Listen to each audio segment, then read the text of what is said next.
Tonight, I'll be reading Lewis Carroll's classic novel, Alice in Wonderland. So get cozy in bed and close your eyes. Chapter 1. Down the Rabbit Hole. Alice was beginning to get very tired of sitting by her sister on the bank and of having nothing to do. Once or twice, she had peeped into the book her sister was reading, but it had no pictures or conversations in it. And what is the use of a book, thought Alice, without pictures or conversations? So she was considering in her own mind, as well as she could, for the hot day made her feel very sleepy, whether the pleasure of making a daisy chain would be worth the trouble of getting up and picking the daisies, when suddenly a white rabbit with pink eyes ran close by her. Was just in time to see it pop down a large rabbit hole. In another moment, down went Alice after it, never once considering how in the world she was going to get out again. The rabbit hole went straight on like a tunnel for some way, and then dipped suddenly down. So suddenly that Alice had not a moment to think about stopping before she found herself falling down a very deep well. Either the well was very deep, or she fell very slowly, for she had plenty of time as she went down to look about her and to wonder what was going to happen next. First, she tried to look down and make out what she was coming to, but it was too dark to see anything. Then she looked at the sides of the well and noticed they were filled with cupboards and bookshelves. Here and there she saw maps and pictures hung upon pegs. She took down a jar from one of the shelves as she passed. It was labeled Orange Marmalade, but to her great disappointment, it was empty. She did not want to drop the jar for fear of killing somebody underneath. So she managed to put it into one of the cupboards as she fell past it. Well, thought Alice to herself, after such a fall as this, I shall think nothing of tumbling downstairs. How brave they'll all think me at home. Why, I wouldn't say anything about it, even if I fell off the top of a house, which was very likely true. Down, down, down. Would the fall never come to an end? Alice wondered. I wonder how many miles I've fallen by this time, she said aloud. I must be getting somewhere near the center of the earth. Let me see. That would be 4,000 miles down, I think. For you see, Alice had learned several things of this sort in her lessons in the schoolroom. And although this was not a very good opportunity for showing off her knowledge, as there was no one to listen to her, still it was good practice to say it over to herself Yes, that's about the right distance, she thought. But then I wonder what latitude or longitude I've got to. Alice had no idea what latitude was, or longitude either, but thought they were nice, grand words to say. Presently, she began again. I wonder if I shall fall right through the earth. How funny it'll seem to come out among the people that walk with their heads downward to the ground. The antipathies, I think. She was rather glad there was no one listening this time, as it didn't sound at all like the right word. But, said Alice, I shall have to ask them what the name of the country is, you know. Please, Mom, is this New Zealand or Australia? She tried to curtsy as she spoke.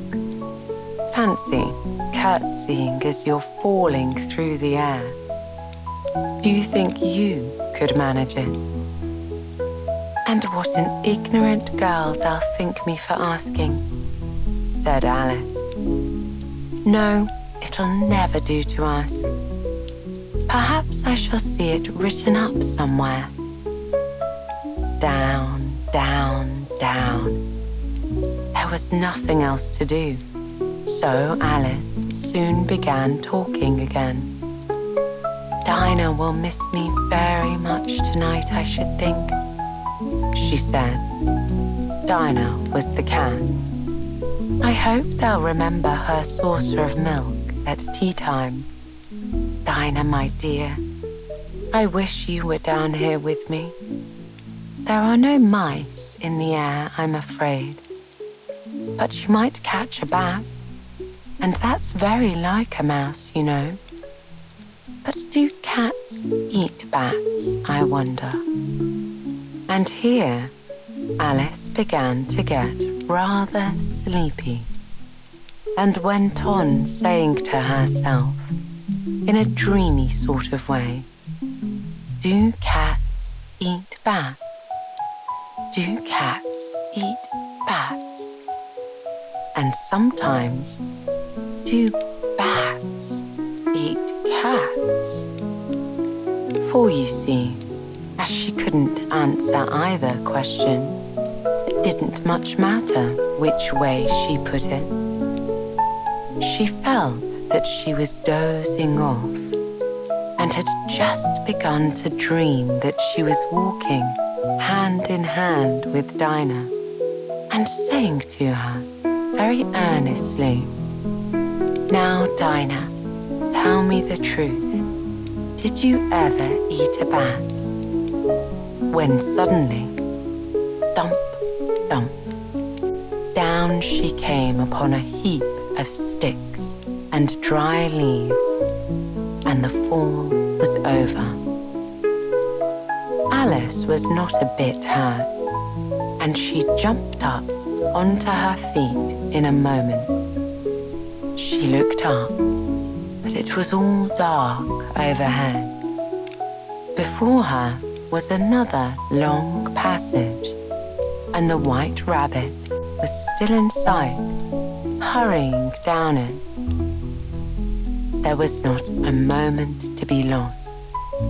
Away went Alice like the wind, and was just in time to hear it say, as it turned a corner, Oh, my ears and whiskers, how late it's getting. She was close behind it when she turned the corner, but the rabbit was no longer to be seen. She found herself in a long, low hall, which was lit up by a row of lamps hanging from the roof. There were doors all around the hall, but they were all locked. And when Alice had been all the way down one side and up the other, trying every door. She walked sadly down the middle, wondering how she was ever going to get out again. Suddenly, she came upon a little three-legged table, all made of solid glass. There was nothing on it except a tiny golden key, and Alice's first thought was that it might belong to one of the doors of the hall. But alas, either the locks were too large or the key was too small. But at any rate, it would not open any of them. However, on the second time around, she came upon a low curtain she had not noticed before, and behind it was a little door about 15 inches high. She tried the little golden key in the lock, and to her great delight, it fit. Alice opened the door and found that it led to a small passage, not much larger than a rat hole. She knelt down and looked along the passage into the loveliest garden you ever saw. How she longed to get out of that dark hall and wander about among those beds of bright flowers and cool fountains. But she could not even get her head through the doorway. And even if my head would go through, thought poor Alice, it would be of very little use without my shoulders. Oh, how I wish I could fold up like a telescope. I think I could, if I only knew how to begin. For, you see, so many out-of-the-way things had happened lately that Alice had begun to think that very few things indeed were really impossible. There seemed to be no use waiting by the little door. So she went back to the table, half hoping she might find another key on it, or at any rate, a book of rules for folding people up like telescopes. This time, she found a little bottle on it, which certainly was not here before, said Alice, and round the neck of the bottle was a paper label with the words, "Drink me," beautifully printed on it in large letters. It was all very well to say, "Drink me," but the wise little Alice was not going to do that in a hurry. "No, I'll look first," she said, "and see whether it's marked poison or not." For she had read several nice little stories about children who had gotten burnt and eaten up by wild beasts and other unpleasant things, all because they did not remember the simple rules their friends had taught them, such as that a red-hot poker will burn you if you hold it too long, and that if you cut your finger very deeply with a knife, it usually bleeds. And she had never forgotten that if you drink from a bottle marked poison, it is almost certain to disagree with you sooner or later. However, this bottle was not marked poison, so Alice ventured to taste it. It had, in fact, a sort of mixed flavour of cherry tart, custard, pineapple, roast turkey, toffee, and hot buttered toast. and, finding it very nice, she soon finished it off. "What a curious feeling," said Alice. "I must be folding up like a telescope." And so it was indeed. She was now only 10 inches high, and her face brightened up at the thought that she was now the right size for going through the little door into that lovely garden. First, however, she waited for a few minutes to see if she was going to shrink any further. She felt a little nervous about this. "For it might end, you know," said Alice to herself, "in my going out altogether, like a candle. I wonder what I should be like then." And she tried to fancy what the flame of a candle is like after the candle is blown out, for she could not remember ever having seen such a thing. After a while, finding that nothing more happened, she decided on going into the garden at once. But alas for poor Alice. When she got to the door, she found she had forgotten the little golden key. And when she went back to the table for it, she found she could not possibly reach it. She could see it quite plainly through the glass, and tried her best to climb up one of the legs of the table, but it was too slippery. When she had tired herself out with trying, the poor little thing sat down and cried. "Come, there's no use in crying like that," said Alice to herself rather sharply. "I advise you to leave off this minute." She generally gave herself very good advice, though she very seldom followed it. And sometimes she scolded herself so severely as to bring tears into her eyes. Once, she remembered scolding herself for having cheated in a game of croquet, as happen when one eats cake. But Alice had gotten so much into the way of expecting nothing but out-of-the-way things to happen that it seemed quite dull for life to go on in the common way. So she set to work and very soon finished off the cake. Chapter 2. The Pool of Tears. "Curiouser and curiouser," cried Alice. She was so surprised that for the moment she quite forgot how to speak.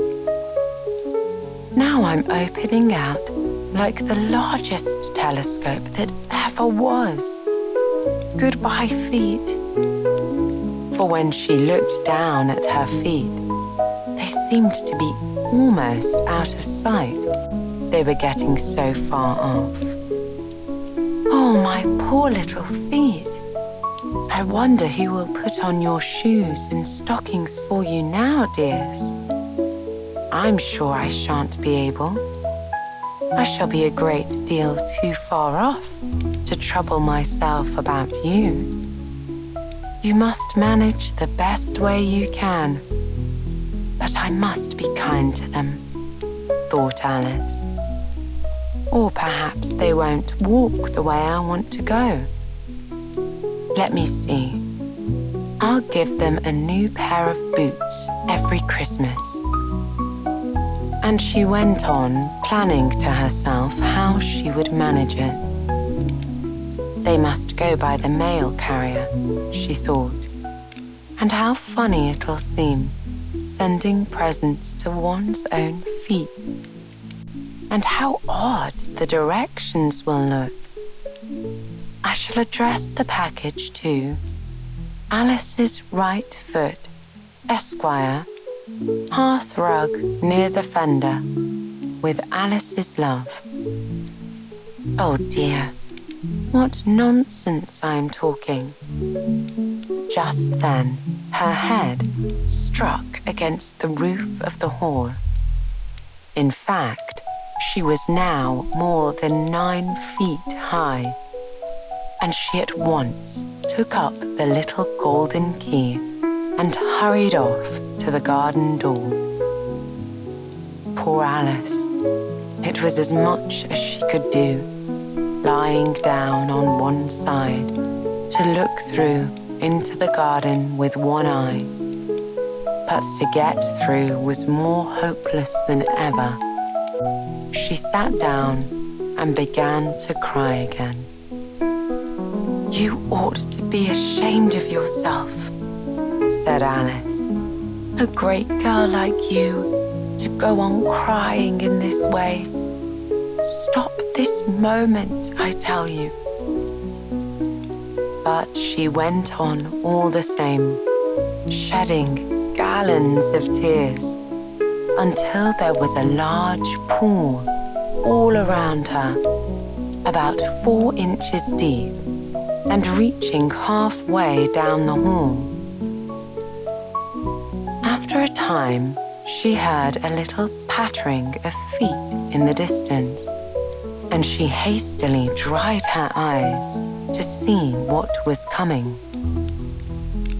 It was the White Rabbit returning, splendidly dressed, with a pair of white kid gloves in one hand and a large fan in the other. He came trotting along in a great hurry, muttering to himself as he came, "Oh, the Duchess, the Duchess! Oh, won't she be angry if I've kept her waiting?" Alice felt so desperate that she was ready to ask anyone for help.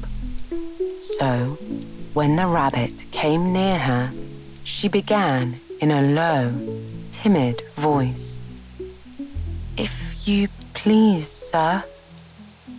The rabbit started violently, dropped the white kid gloves and the fan, and scurried away into the darkness as hard as he could go. Came, "Oh, the Duchess, the Duchess!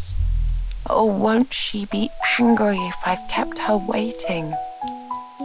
Alice felt so desperate that she was ready to ask anyone for help.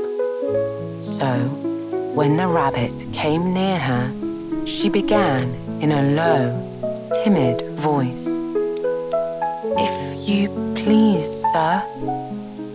The rabbit started violently, dropped the white kid gloves and the fan, and scurried away into the darkness as hard as he could go.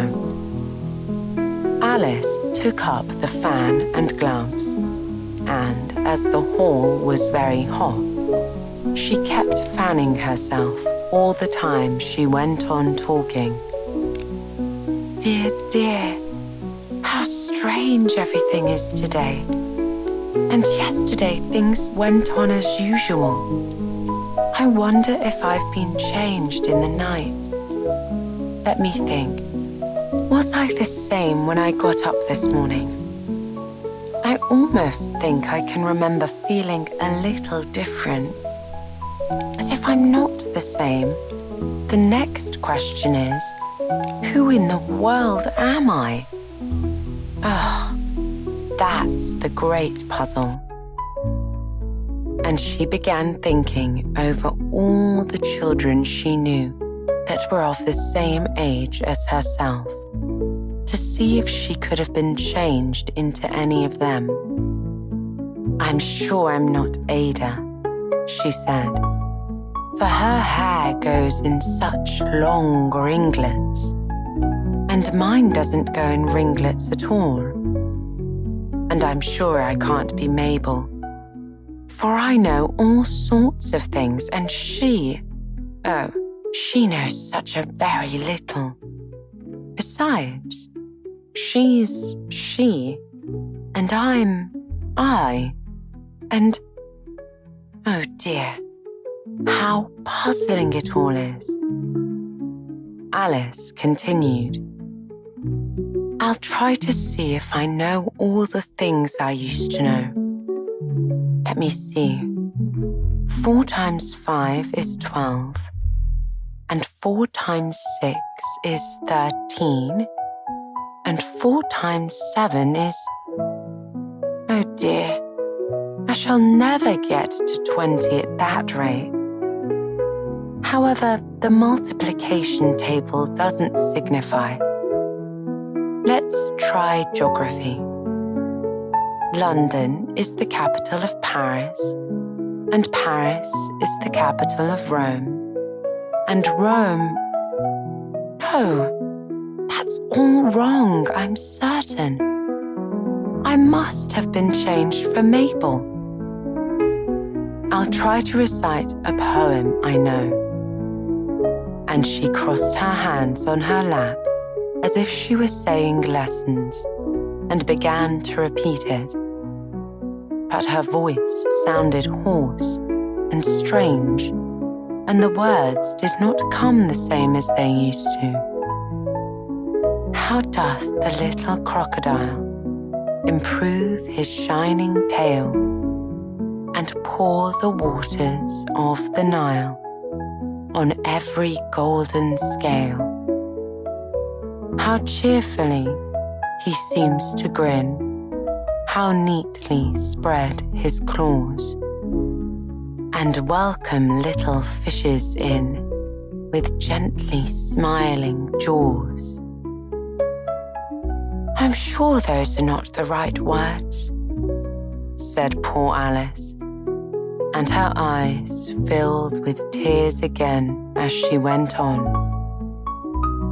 I must be Mabel after all, and I shall have to go and live in that poky little house, and have next to no toys to play with, and oh, ever so many lessons to learn. No, I've made up my mind about it. If I'm Mabel, I'll stay down here. It'll be no use for them to put their heads down and say, "Come up again, dear." I shall only look up and say, "Who am I then? Tell me that first. And then, if I like being that person, I'll come up. If not, I'll stay down here till I'm somebody else." But oh dear, cried Alice, with a sudden burst of tears. I do wish they would put their heads down. I'm so very tired of being all alone here. As she said this, she looked down at her hands and was surprised to see that she had put on one of the rabbit's little white kid gloves while she was talking. How can I have done that? She thought. I must be growing small again.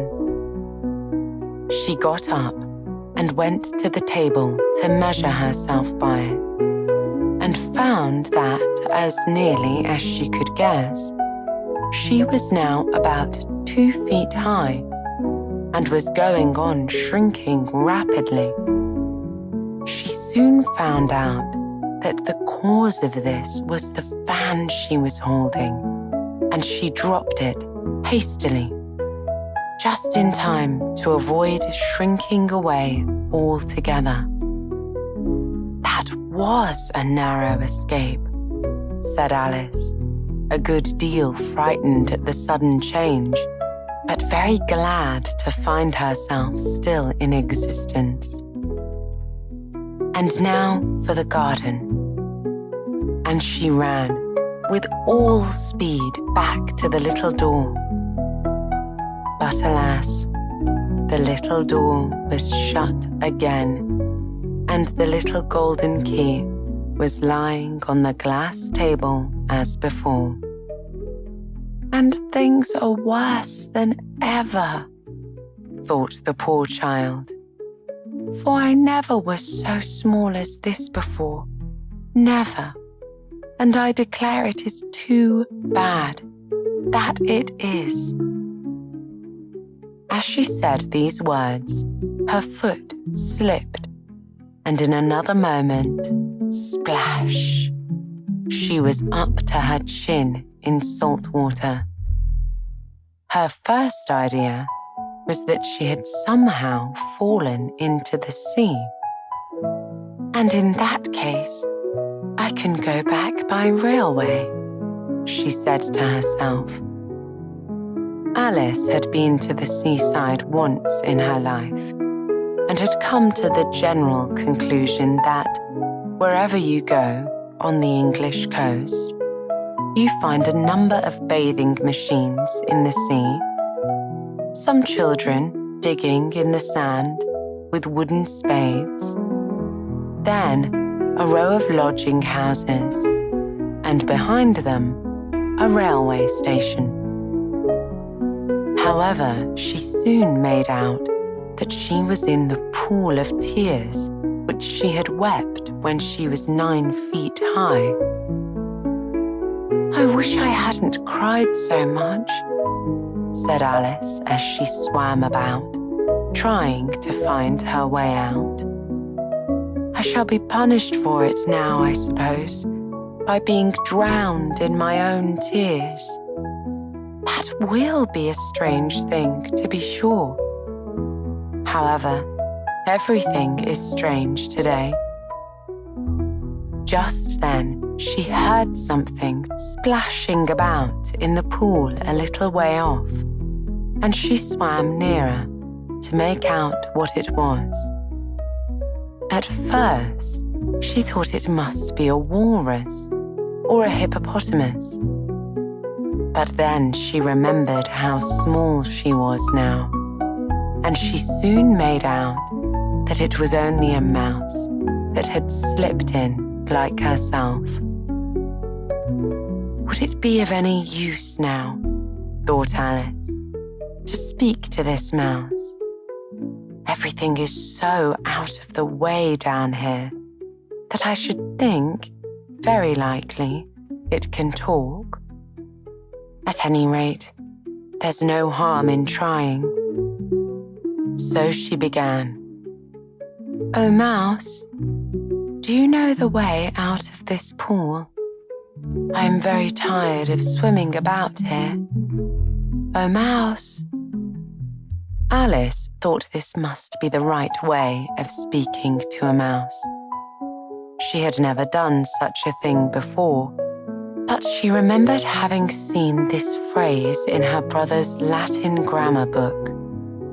A mouse, of a mouse, to a mouse, oh mouse. The mouse looked at her rather inquisitively and seemed to wink with one of its little eyes, but it said nothing. Perhaps it doesn't understand English, thought Alice. I dare say it's a French mouse, come over with William the Conqueror. For with all her knowledge of history, Alice had no very clear notion how long ago anything had happened. So she began again, this time in French. Where is my cat? She said, which was her first sentence in her French lesson book. The mouse gave a sudden leap out of the water and seemed to quiver all over with fright. Oh, I beg your pardon, cried Alice hastily, afraid that she had hurt the poor animal's feelings. I quite forgot you didn't like cats. Not like cats, cried the mouse in a shrill, passionate voice. Would you like cats if you were me?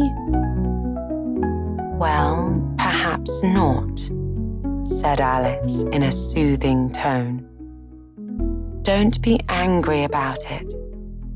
And yet, I wish I could show you our cat, Dinah. I think you'd take a fancy to cats if you could only see her. She is such a dear, quiet thing. Alice went on, half to herself, as she swam lazily about in the pool. And she sits, purring so nicely by the fire, licking her paws and washing her face. And she is such a nice, soft thing. And she's such a capital one for catching mice. Oh, I beg your pardon, cried Alice again. For this time, the mouse was bristling all over, and she felt certain it must be really offended. We won't talk about her any more if you'd rather not. We indeed, cried the mouse, who was trembling down to the end of his tail. As if I would talk on such a subject. Our family has always hated cats. Nasty, low, vulgar things. Don't let me hear the name again. I won't indeed, said Alice, in a great hurry to change the subject of conversation. Are you fond of dogs? The mouse did not answer, so Alice went on eagerly. There is such a nice little dog near our house I should like to show you. A little bright-eyed terrier, you know, with oh such long curly brown hair. And it'll fetch things when you throw them, and it'll sit up and beg for its dinner and all sorts of things. I can't remember half of them. And it belongs to a farmer, you know, and he says it's so useful, it's worth £100. He says it kills all the rats and... Oh dear, cried Alice in a sorrowful tone. I'm afraid I've offended it again. For the mouse was swimming away from her as hard as it could go, and making quite a commotion in the pool as it went. So she called softly after it. Mouse dear, do come back again, and we won't talk about cats or dogs either if you don't like them. When the mouse heard this, it turned round and swam slowly back to her. Its face was quite pale, and it said in a low, trembling voice, Let us get to the shore, and then I'll tell you my history, and you'll understand why it is I hate cats and dogs. It was high time to go, for the pool was getting quite crowded with birds and animals that had fallen into it. There was a duck and a dodo, a parrot and an eaglet, and several other curious creatures.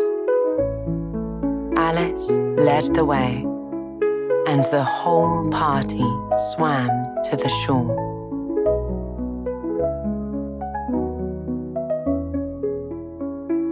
Chapter 3. A Caucus Race and a Long Tail. They were indeed a strange-looking party that assembled on the bank. The birds with draggled feathers, the animals with their fur clinging close to them, and all dripping wet, cross and uncomfortable. The first question, of course, was how to get dry again. They had a consultation about this, and after a few minutes, it seemed quite natural to Alice to find herself talking familiarly with them, as if she had known them all her life. Indeed, she had quite a long argument with the parrot, who at last turned sulky and would only say, "I'm older than you and must know better." And this Alice would not allow without knowing how old it was. And as the parrot positively refused to tell its age, there was no more to be said. At last, the mouse, who seemed to be a person of authority among them, called out, "Sit down, all of you, and listen to me. I'll soon make you dry enough." They all sat down at once in a large ring with the mouse in the middle. Alice kept her eyes anxiously fixed on it, for she felt sure she would catch a bad cold if she did not get dry very soon. "Ahem," said the mouse with an important air. "Are you all ready? This is the driest thing I know. Silence all around, if you please." And the mouse began to tell a very dry story indeed.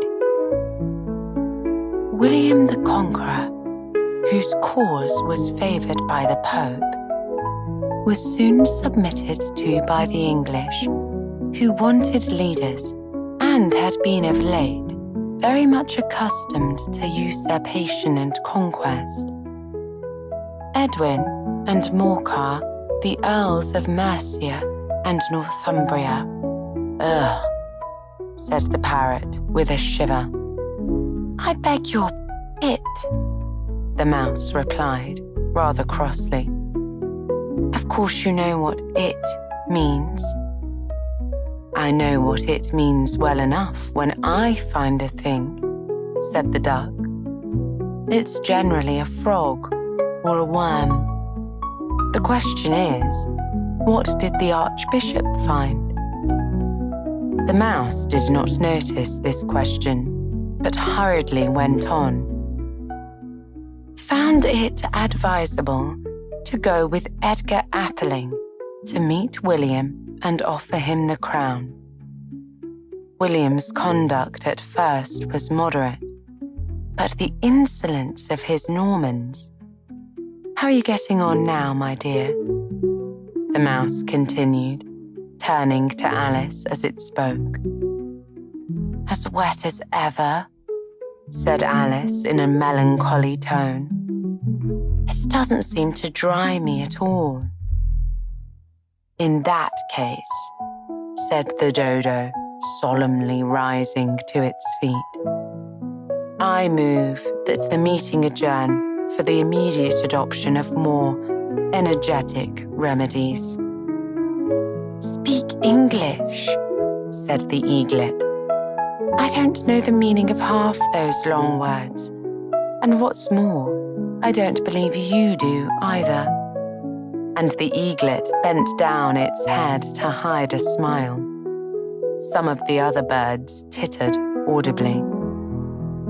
"What I was going to say," said the dodo in an offended tone, "was that the best thing to get us dry would be a caucus race."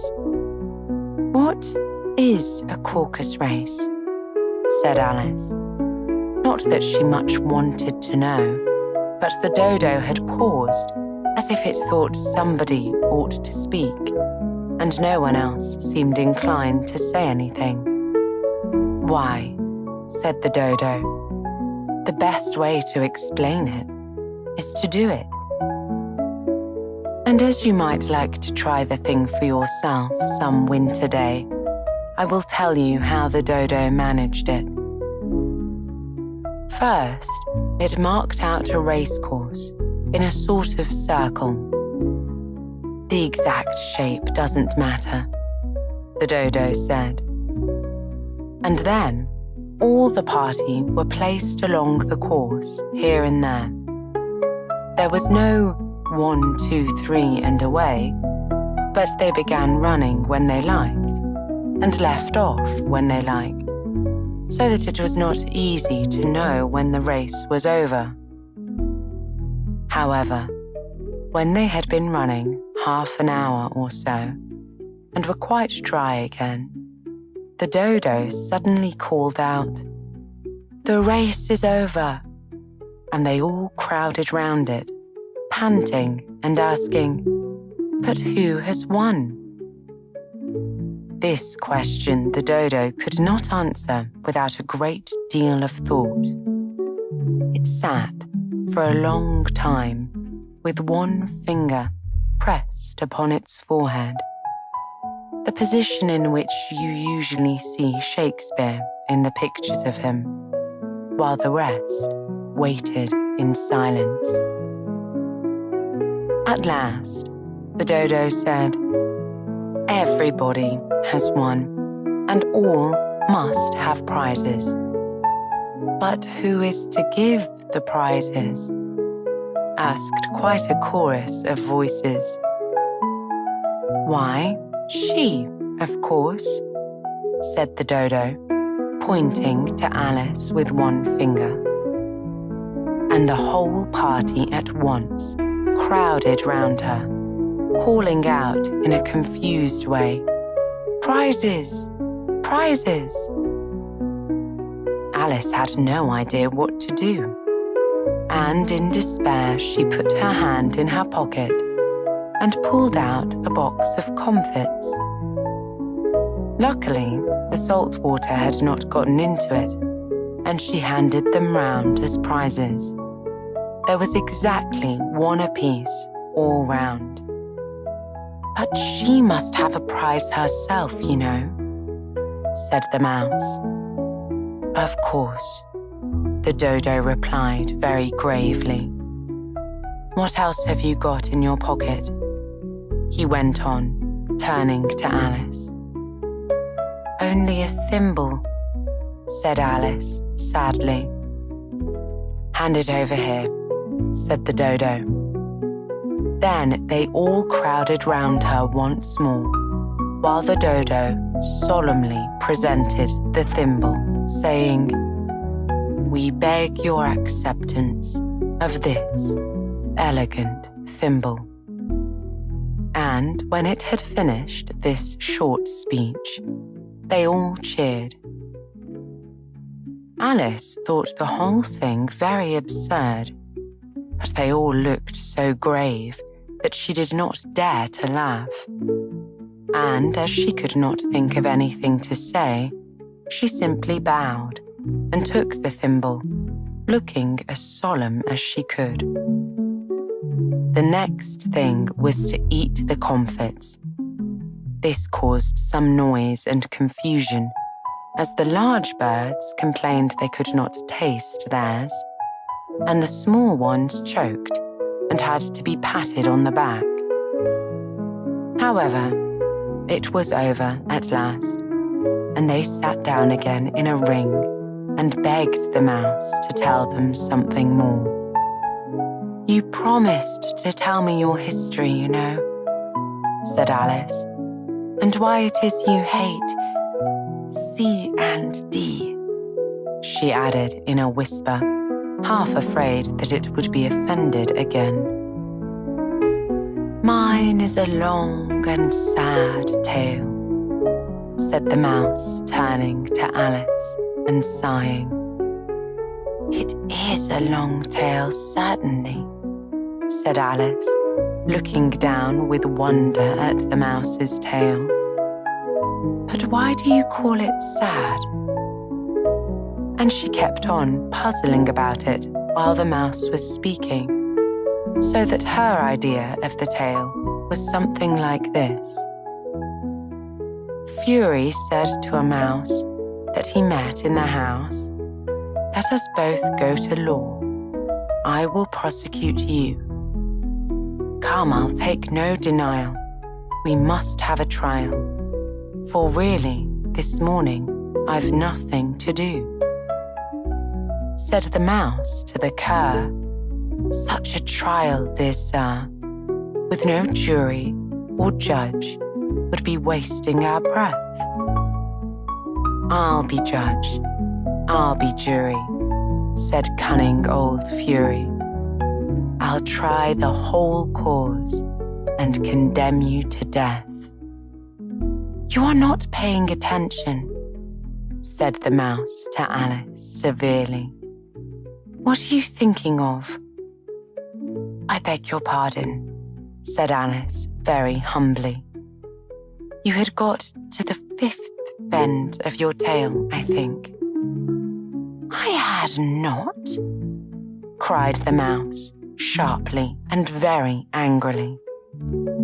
You have a not, said Alice, always ready to make herself useful and looking anxiously about her. Oh, do let me help you undo it. I shall do nothing of the sort, said the mouse, getting up and walking away. You insult me by talking such nonsense. I didn't mean it, pleaded poor Alice. But you're so easily offended, you know. The mouse only growled in reply. Please come back and finish your story. Alice called after it, and the others all joined in chorus. Yes, please do. But the mouse only shook its head impatiently and walked a little quicker. What a pity it wouldn't stay, sighed the parrot as soon as it was out of sight. An old crab took the opportunity of saying to her daughter, Ah, my dear, let this be a lesson to you. Never lose your temper. Hold your tongue, Ma, said the young crab, a little snappishly. You're enough to try the patience of an oyster. I wish I had our Dinah here. I know I do, said Alice aloud, addressing nobody in particular. She'd soon fetch it back. And who is Dinah, if I may venture to ask the question? Said the parrot. Alice replied eagerly, for she was always ready to talk about her pet. Dinah's our cat, and she's such a capital one for catching mice, you can't think. And oh, I wish you could see her after the birds. Why, she'll eat a little bird as soon as look at it. This speech caused a remarkable sensation among the party. Some of the birds hurried off at once. One old magpie began wrapping itself up very carefully, remarking, I really must be getting home. The night air doesn't suit my throat. And a canary called out in a trembling voice to its children, Come away, my dears. It's high time you were all in bed. On various pretexts, they all moved off, and Alice was soon left alone. I wish I hadn't mentioned Dinah, she said to herself in a melancholy tone. Nobody seems to like her down here, and I'm sure she's the best cat in the world. Oh, my dear Dinah, I wonder if I shall ever see you anymore. And here, poor Alice began to cry again, for she felt very lonely and low-spirited. In a little while, however, she heard a little pattering of footsteps in the distance, and she looked up eagerly, half hoping that the mouse had changed its mind and was coming back to finish its story. Chapter 4. The Rabbit sends in a little bill. It was the White Rabbit, trotting slowly back again and looking anxiously about it as it went, as if it had lost something. And Alice heard it muttering to itself, "The Duchess, the Duchess. Oh, my dear paws. Oh, my fur and whiskers. She'll get me executed as sure as ferrets are ferrets.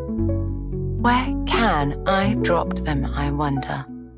Alice guessed in a moment that it was looking for the fan and the pair of white kid gloves, and she very good-naturedly began hunting about for them. But they were nowhere to be seen. Everything seemed to have changed since her swim in the pool, and the great hall, with the glass table and the little door, had vanished completely.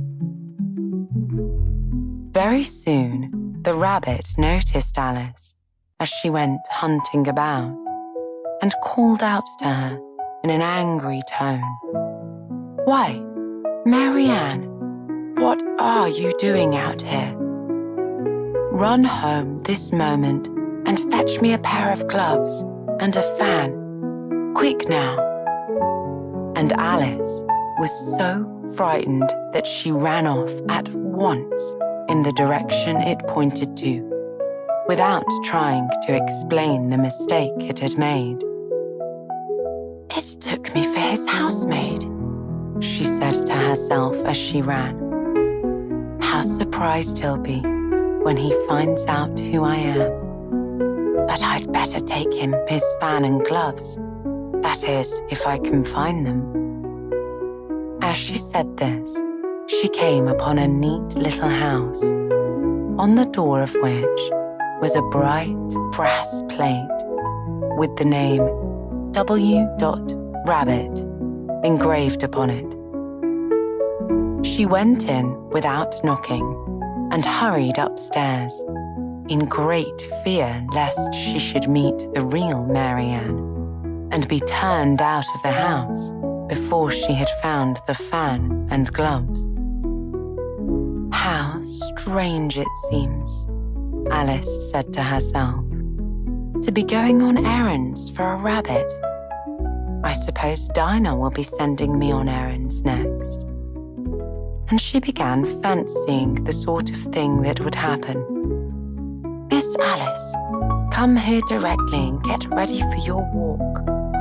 "Coming in a minute, nurse, but I've got to see that the mouse doesn't get out."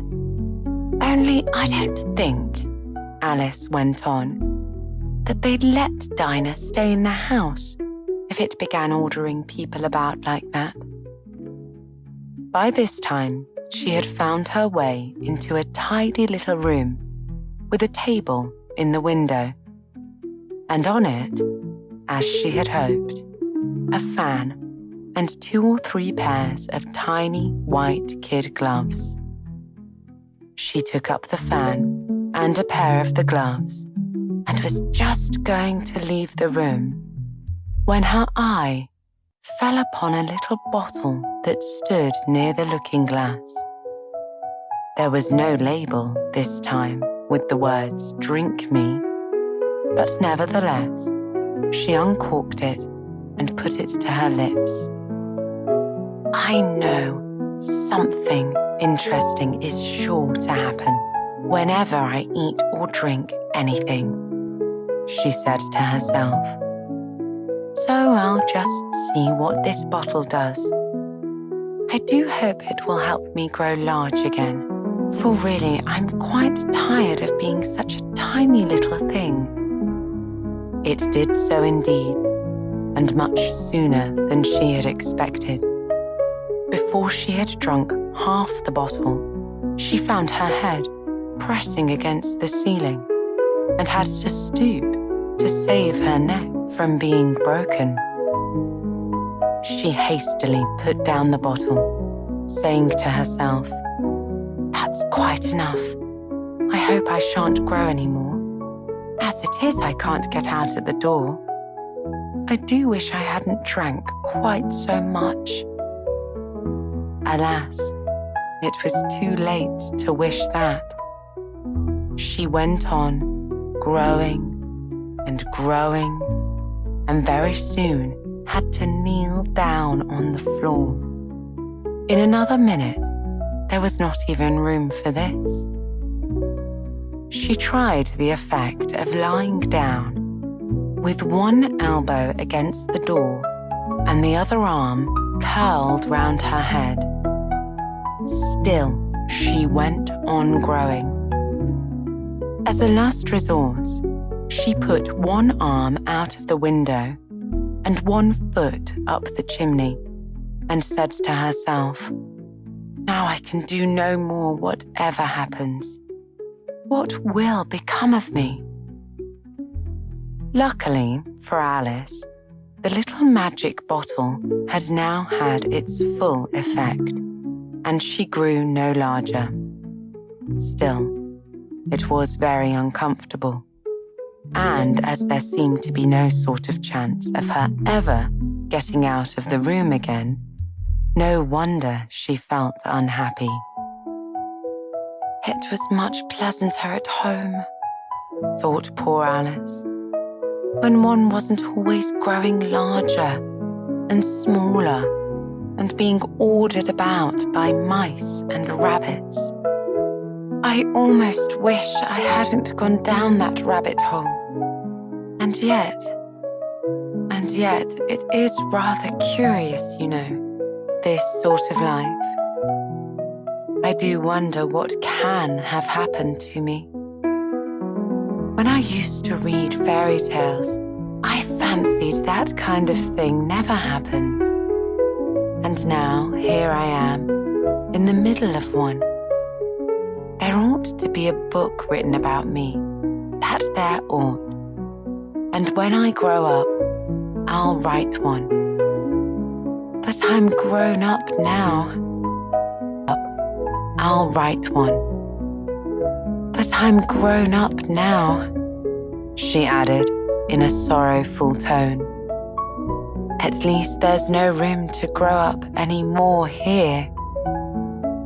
But then, thought Alice, shall I never get any older than I am now? That'll be a comfort, one way, never to be an old woman. But then, always to have lessons to learn. Oh, I shouldn't like that. Oh, you foolish Alice, she answered herself. How can you learn lessons in here? Why, there's hardly room for you, and no room at all for any lesson books.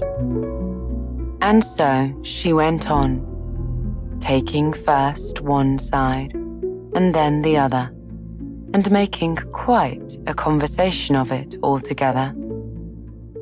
But after a few minutes, she heard a voice outside and stopped to listen. "Marianne, Marianne," said the voice, "fetch me my gloves this moment." Then came a little pattering of feet on the stairs. Alice knew it was the rabbit coming to look for her, and she trembled till she shook the house, quite forgetting that she was now about 1,000 times as large as the rabbit, and had no reason to be afraid of it. Presently, the rabbit came up to the door and tried to open it. But as the door opened inwards, and Alice's elbow was pressed hard against it, that attempt proved a failure. Alice heard it say to itself, "Then I'll go round and get in at the window." "That you won't," thought Alice. And after waiting till she fancied she heard the rabbit just under the window, she suddenly spread out her hand and made a snatch in the air. She did not get hold of anything, but she heard a little shriek and a fall and a crash of broken glass, from which she concluded that it was just possible the rabbit had fallen into a cucumber frame or something of the sort for growing vegetables. Next came an angry voice, the rabbit's. "Pat, Pat, where are you?" And then a voice she had never heard before. "Sure then, I'm here. Digging for apples, Your Honor." "Digging for apples indeed," said the rabbit angrily. "Here, come and help me out of this." She heard the sound of more broken glass. "Now tell me, Pat, what's in that window?" said the rabbit. "It's an arm, Your Honor." "An arm, you goose? Whoever saw one that size? Why, it fills the whole window," said the rabbit. "Sure it does, Your Honor, but it's an arm for all that." "Well, it's got no business there at any rate," said the rabbit. "Go and take it away." There was a long silence after this, and Alice could only hear whispers now and then, such as, "Sure I don't like it, Your Honor, at all, and "Do as I tell you, you coward." And at last, she spread out her hand again and made another snatch in the air. This time, there were 2 little shrieks and more sounds of broken glass. What a number of cucumber frames there must be, thought Alice. I wonder what they'll do next. As for pulling me out of the window, I only wish they could. I'm sure I don't want to stay in here any longer. She waited for some time without hearing anything more. At last came a rumbling of little cartwheels and the sound of a good many voices, all talking together. She made out the words, "Where's the other ladder? Why, I hadn't thought to bring but one. Bill's got the other. Bill, fetch it here, lad. Here, put 'em up at this corner. No, tie 'em together first. They don't reach half high enough yet. Oh, they'll do well enough. Don't be particular. Here, Bill, catch hold of this rope. Will the roof bear the strain? Mind that loose slate. Oh, it's coming down. Heads up below." There was a loud crash, and the voices continued. Now, who did that? It was Bill, I fancy. Who's to go down the chimney? Nay, I shan't be the one. You do it. That I won't, then. Bill's to go down. Here, Bill, the master says you're to go down the chimney. Oh, so Bill's got to come down the chimney, has he? Said Alice to herself. Why, they seem to put everything upon Bill. I wouldn't be in Bill's place for a good deal. This fireplace is narrow, to be sure, but I think I can kick a little. She drew her foot as far down the chimney as she could and waited till she heard a little animal. She couldn't guess what sort it was, scratching and scrambling about in the chimney close above her. Then, saying to herself, "This is Bill," she gave one sharp kick and waited to see what would happen next. The first thing she heard was a general chorus of, "There goes Bill." Then the rabbit's voice came along. "Catch him, you by the hedge." Then silence. And then another confusion of voices. "Hold up his head. Give him some brandy. Now don't choke him. How was it, old fellow? What happened to you? Tell us all about it." Last came a little, feeble, squeaking voice. "That's Bill," thought Alice. It said, "Well, I hardly know. Oh, no more, thank you. I'm better now, but I'm a deal too flustered to tell you. All I know is something comes at me like a jack-in-the-box, and up I go like a skyrocket." "So you did, old fellow," said the others. "We must burn the house down," said the rabbit's voice, and Alice called out as loud as she could, "If you do, I'll set Dinah at you." There was a dead silence instantly, and Alice thought to herself, "I wonder what they will do next. If they had any sense, they'd take the roof off." After a minute or two, they began moving about again, and Alice heard the rabbit say, "A barrowful will do to begin with." "A barrowful of what?" thought Alice. But she had not long to doubt, for the next moment, a shower of little pebbles came rattling in at the window, and some of them hit her in the face. "I'll put a stop to this," she said to herself, and shouted out, "You'd better not do that again," which produced another dead silence.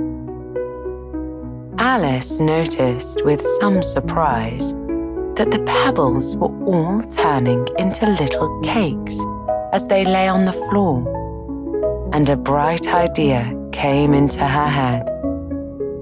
"If I eat one of these cakes," she thought, "it's sure to make some change in my size.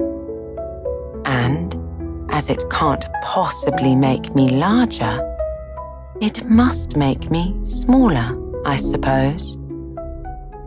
So she swallowed one of the cakes and was delighted to find that she began shrinking directly. As soon as she was small enough to get through the door, she ran out of the house and found quite a crowd of little animals and birds waiting outside. The poor little lizard, Bill, was in the middle, being held up by 2 guinea pigs who were giving it something out of a bottle. They all made a rush at Alice the moment she appeared, but she ran off as hard as she could, and she soon found herself safe in a thick wood. "The first thing I've got to do," said Alice to herself as she wandered about in the wood, "is to grow to my right size again. And the second thing is to find my way into that lovely garden. I think that will be the best plan." It sounded an excellent plan, no doubt, and very neatly and simply arranged. The only difficulty was that she had not the smallest idea how to set about it. And while she was peering about anxiously among the trees, a little sharp bark just over her head made her look up in a great hurry. An enormous puppy was looking down at her with large, round eyes, and feebly stretching out one paw, trying to touch her. "Poor little thing," said Alice in a coaxing tone, and she tried hard to whistle to it. But she was terribly frightened all the while at the thought it might be hungry, in which case it would very likely eat her up, in spite of all her coaxing. Hardly knowing what she did, she picked up a little bit of stick and held it out to the puppy, whereupon the puppy jumped into the air off all its feet at once with a yelp of delight and rushed at the stick. Then Alice dodged behind a great thistle to keep herself from being run over. The moment she appeared on the other side, the puppy made another rush at the stick and tumbled head over heels in its hurry to get hold of it. Then Alice, thinking it was very like having a game of play with a cart horse and expecting every moment to be trampled under its feet, ran round the thistle again. Then the puppy began a series of short charges at the stick, running a very little way forwards each time and a long way back, and barking hoarsely all the while, till at last it sat down a good way off, panting, with its tongue hanging out of its mouth and its great eyes half shut. This seemed to Alice a good opportunity for making her escape. So she set off at once and ran till she was quite tired and out of breath, and till the puppy's bark sounded quite faint in the distance. "And yet, what a dear little puppy it was," said Alice, as she leaned against a buttercup to rest herself and fanned herself with one of the leaves. "I should have liked teaching it tricks very much if I'd only been the right size to do it. Oh dear, I'd nearly forgotten that I've got to grow up again. Let me see, how is it to be managed? I suppose I ought to eat or drink something or other. But the question is, what?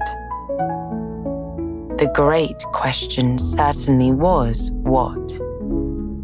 Alice looked all round her at the flowers and the blades of grass, but she did not see anything that looked the right thing to eat or drink under the circumstances. There was a large mushroom growing near her, about the same height as herself, and when she had a look under it, and on both sides of it, and behind it, it occurred to her that she might as well look and see what was on top of it. She stretched herself up on tiptoe and peeped over the edge of the mushroom. Her eyes immediately met those of a large blue caterpillar that was sitting on the top with its arms folded, quietly smoking a long hookah and taking not the smallest notice of her or of anything else. Chapter 5. Advice from a Caterpillar. The caterpillar and Alice looked at each other for some time in silence. At last, the caterpillar took the hookah out of its mouth and addressed her in a languid, sleepy voice. "Who are you?" said the caterpillar. This was not an encouraging opening for a conversation. Alice replied rather shyly. I hardly know, sir, just at present. At least I know who I was when I got up this morning, but I think I must have been changed several times since then. What do you mean by that? Said the caterpillar sternly. Explain yourself. I can't explain myself, I'm afraid, sir, said Alice, because I'm not myself, you see. I don't see, said the caterpillar. I'm afraid I can't put it more clearly, Alice replied, very politely, for I can't understand it myself to begin with, and being so many different sizes in a day is very confusing. It isn't, said the caterpillar. Well, perhaps you haven't found it so yet, said Alice. But when you have to turn into a chrysalis, you will someday, you know, and then after that, into a butterfly. I should think you'll feel it a little strange, won't you? Not a bit, said the caterpillar. Well, perhaps your feelings may be different, said Alice. All I know is it would feel very strange to me. You, said the caterpillar contemptuously. Who are you? Which brought them back again to the beginning of the conversation. Alice felt a little irritated at the caterpillars making such very short remarks, and she drew herself up and said,